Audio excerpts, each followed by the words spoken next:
Welcome back to Music News TV. This is Tim Hunter. You're looking at the ultimate source of music news. Thanks for tuning in, guys. And today's music news. Oh man, the list you've been waiting for all year. The Rock and Roll Hall of Fame. Who's got inducted? Got the final list in and it's tallied up right here. So I'm going to go ahead and spit it off and let you know what category that they qualify in, so you can kind of distinguish the difference between all of them and all of those winners there. First up is Bad Company. Now, these guys are under the performance list, okay? These are great performers, whatever, that deserve that spot. Bad Company is in that group. Chubby Checker from the 1950s. Wow, can you believe that? 75 years later, he makes it on the list. He should have been on there a long time ago. Joe Cocker has made it on the list. If you guys are not familiar with Joe Cocker, he had a very unique way of performing. So much so that he was one of the big characters that John Belushi portrayed on the initial days of Saturday Night Live. If you guys YouTube that, I think you'll get a good laugh.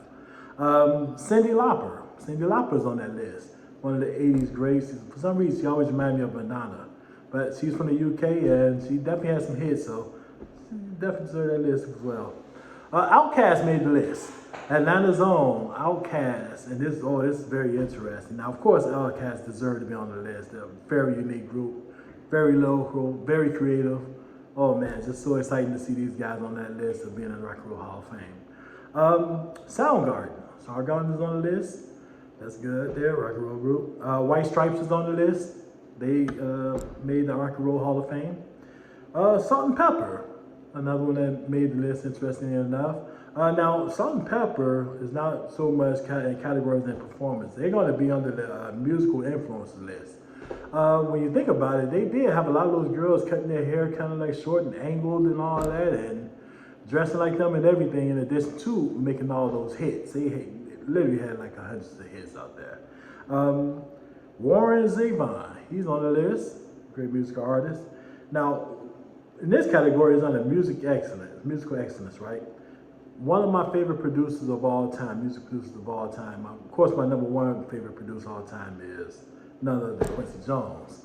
But the next one that was right under him was one of my favorites, Tom Bell. That's T-H-O-M, Bell. Now, if you guys are not familiar with Tom Bell, because he was from the 60s and 70s eras where he had some of the greatest hits, I guarantee you're familiar with a lot of his music today. He had a great hand at writing music, and he also was great at producing music. He got his start. He actually trained for classical music, and then he got into production. He met those guys in Philly. What's the name of? Shoot. I think about these guys the other day too. Anyway, it's gonna come to me, but Dozier, Holland Dozier, maybe Holland Dozier, and those guys. I'm not sure.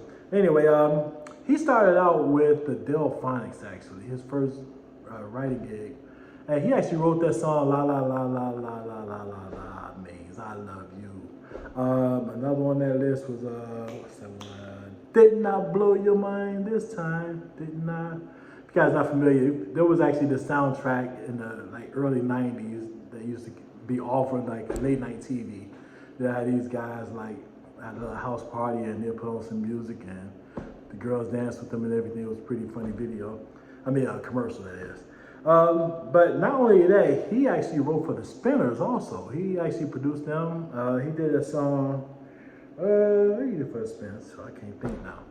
But he did a lot for the Spinners, as well as one of my favorite groups, the Stylistics. He really produced all their stuff. Him and Linda Creed. Linda Creed was a producer, not a writer, that they teamed up together and they just made some fantastic hits. So he definitely deserved that spot. Nicky Hopkins is on that list of musical excellence, as well as Carol Kay. Carol Kay is a long time waiting as well. Now, finalizing things up is on the Ahmed Garden list. He's the one, he was the big music exec, is Lenny Waronker. Now, I'm not really as familiar with him, but I know he started around, he was 13 or 14 years old. His father started at Liberty Records, if I'm not mistaken. But he started out as an A&R from Warner Brothers. He used to work under Mo Austin. This guy was a real big shot back then. Then he actually co-founded DreamWorks Records. I guess that was with Spielberg and those guys, of course, they own DreamWorks. But he started DreamWorks Records, and one of those acts, guess who it was? Nelly Furtado. Yeah, but anyway, and Rufus Wainwright was another one also. So yeah, it's a great list, and I think everyone should be happy with them. Now, the funny thing is this I want to point out. Now, I don't know if you guys remember, but back in the 90s, I think it was the Source Awards, Salt and Pepper was presenting an award, the open envelope, and they wanted, I think, a New York rapper to win that particular year, and unfortunately for them, the winner was Outkast, and the way they said it was like this. And the way it is, they looked at each other, looked down and said, Outkast. Kind of disrespectful, right? But anyway, I think the guys Outkast kind of made good out of it.